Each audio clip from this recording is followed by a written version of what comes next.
कीअं हमिलो कयो आहे? फकीरदास कोसो म्यूनिसिपल कमेटी कोलाड़ी चेयरमैन उन मुझे हमलो करायो वजह है तो माना चीफा भी आर्मी स्टाफ ऐलान किया तो मुल्क में अफगानी पठान के पंहिंजे मुल्क मोकिलियो वञे। फकीरदास कोसो ने म्यूनिसिपल कमेटी कोलाड़ी में अफगानी रहंदा उन्हनि जो वियो त चीफ आर्मी स्टाफ ते हुकुम कोन त असांजी मुल्क सॼी बादशाही उहो जो हुन सां मिलियो शेयर कयो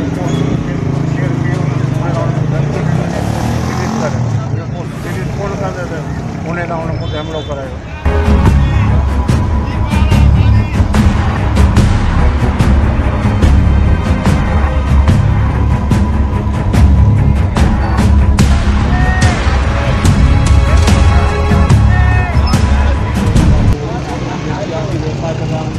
SP साहब मुराद शाह निगरान वज़ीर PSO आहे फरक रशीद जो हुकुम आहे असांजे हिन मुल्क में अफ़सोस करे सघिजे थो अञा ताईं पाकिस्तान की हमारी हुकूमत में यानी निगरान हुकूमत हूंदे बि अमल नथो थिए। गंगू मलिक जो साफ़ी आहे हिकु मज़लूम जो हवालो उहो पाण दर धिका जो खाए रहियो प्रेस क्लब कराची ते बीठो इंसाफ़ जे लाइ त आम माण्हू खे कहिड़ो इंसाफ़ मिलंदो। उन करे असीं वज़ीर पाकिस्तान मां उमेदु असां कोन्हे छो निगरान हुकूमत B टीम ऐं PGM जी असीं चीफ पाकिस्तान आर्मी मुतालबो कंदो आहे मुल्क जो FIR दाख़िल कराइणी असां हिते हिंदुअनि जो दोस्त न आहे असांजो ग़लती असांजी असीं असांजो उदाहरण साज़िश कई वई वञे असीं उदाहरण ॾियण जी ग़लती असां भाउ ऐं असां वेही हुन मुतालबो कंदासीं गंगू वञा इंसाफ़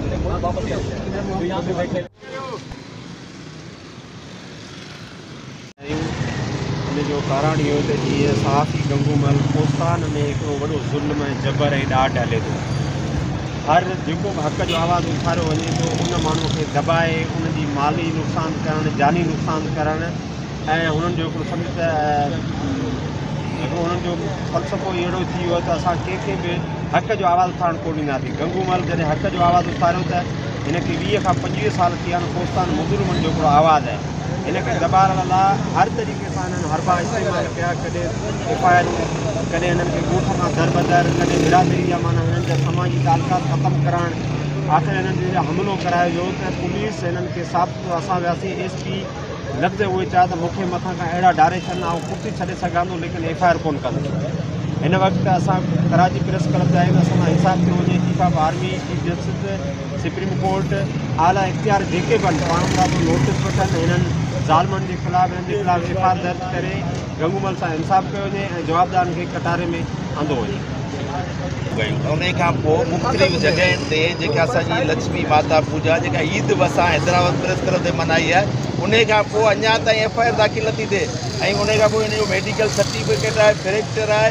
उन खां पोइ एॾो त वॾेरो को हरामी आहे जेको फकीरदास कोसो ते FIR दाख़िल थी थिए। यार अॼु असां प्रेस क्लब ते हैदराबाद कराची प्रेस क्लब ते पुगायूं उन करे पुगायूं त असांखे इंसाफ़ मिलियो वञे।